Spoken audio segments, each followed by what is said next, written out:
Seu nome? Meu nome é Marcondes Gomes da Silva, Marcondes. Sua idade? 45 anos, senhor. Marcondes, o que aconteceu no dia do seu aniversário? Quando eu saí de casa era 1h da tarde. Passei por ela pela esquina. Fui trabalhar. Quando cheguei lá, abri o portão, fiquei com o portão aberto, estava na garagem. Depois foi que ela passou, que ela chegou, ficou conversando comigo. E aí a gente ficou conversando sobre medicina, essas coisas que ela estudar, né? Aí foi o que aconteceu. Eu perguntei se ela tem namorada, disse que não, namorada não. Aí eu fui perguntar, quer namorar comigo não? Se beijar ela, foi, aceitou, pediu um beijo a ela. Foi isso que aconteceu. E fiquemos namorando lá, se beijando, se agarrando. Vocês ficaram quanto tempo? Eu acho que negócio de 15, 20 minutos. Em que momento você decidiu matar? Não, assim, foi na hora que ela disse que não, eu perguntei a ela se ela queria namorar comigo, ela disse que não, entendeu? Aí aconteceu assim, uma rapidez. Como é que você matou ela? Foi com um fio de cabo de aço de bicicleta. Estava no chão, aí eu peguei e aconteceu o que aconteceu. E depois? Depois eu cavei o buraco e enterrei ela. Olha isso. Ah, quantas pessoas participaram? Ninguém, só foi eu, senhor. Não estou aqui para condenar ninguém, só foi eu que aconteceu. Certo? Depois que você enterrou ela, você colocou com aquela quantidade de areia toda lá em cima, foi você que colocou? Foi eu que coloquei, senhor. Você não teve ajuda de ninguém? Não, senhor. Eu coloquei areia, depois eu botei as tábuas, depois eu botei a cerâmica lá em cima, lá só. Olha isso. Depois disso, que tudo isso aconteceu, você apareceu até em entrevistas dizendo que se encontrasse a pessoa que fez isso, você mesmo ia lá bater na pessoa e tudo. Por que você estava agindo assim? Não, na entrevista, que eu falei isso, sim, eu não me lembro disso não, senhor. O que foi que você disse na entrevista? Não, eu só disse que tinha passado por ela pela esquina lá, que eu passei. Sim. Só essa reportagem que eu falei. Foi? Mas como é que você participou desses movimentos de ir para fechar a ponte? Eu só fui 2 dias e não fui mais não. Eu fui só, piquei, eu não demorava muito tempo lá não. E como é que você se sentia? Né? Assim, você sabendo que matou, sabendo que a população, a polícia, todo mundo estava procurando essa menina. Me sentia mal, né? Me sentia mal. Por que você não procurou a polícia e confessou, se você se sentia mal? Olha isso, eu caí doente, entendeu? Fui parar na UPA de 2 ou 3 vezes, minha esposa me levou.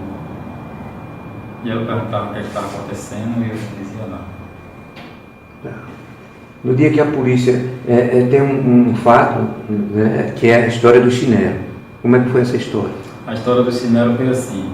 Depois que eu peguei ela, que já tinha enterrado ela, aí eu vi a sandália dela no chão, que tinha caído dos pés dela. Aí eu peguei a sandália, rebolei lá na frente da casa, porque tem a casa da esquina.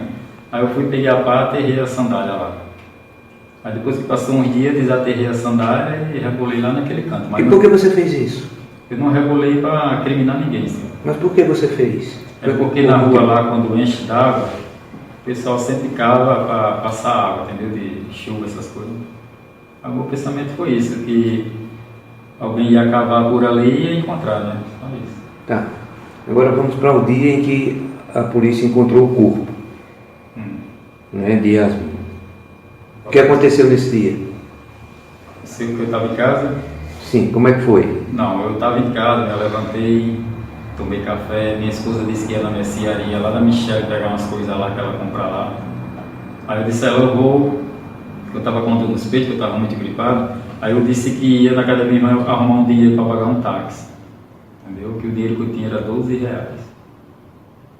Então no meio do caminho o pessoal botando que a polícia estava lá, na obra lá, tinha encontrado o corpo da menina. Entendeu? Aí eu fui e voltei pela outra rua, quando eu vi as viaturas lá. Eu não voltei mais para casa não. E aí o que aconteceu?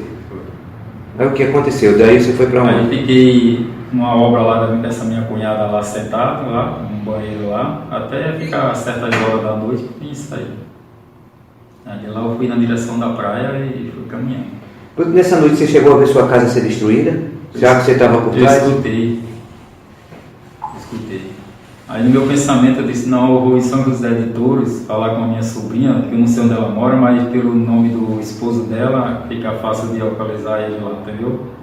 Para ver se ela arrumar um dinheiro para mim pagar um advogado para se apresentar hoje, de hoje para amanhã. Porque se eu chegasse lá hoje, amanhã eu ia se apresentar. Você foi a pé, você está dizendo que foi a pé. E como foi sua prisão hoje? Eu estava lá depois de Rio do Fogo já perto já para chegar em Touros. Eu estava cansado, tem uma palhocinha, aí fiquei sentado lá, foi quando eu vi a viatura de longe.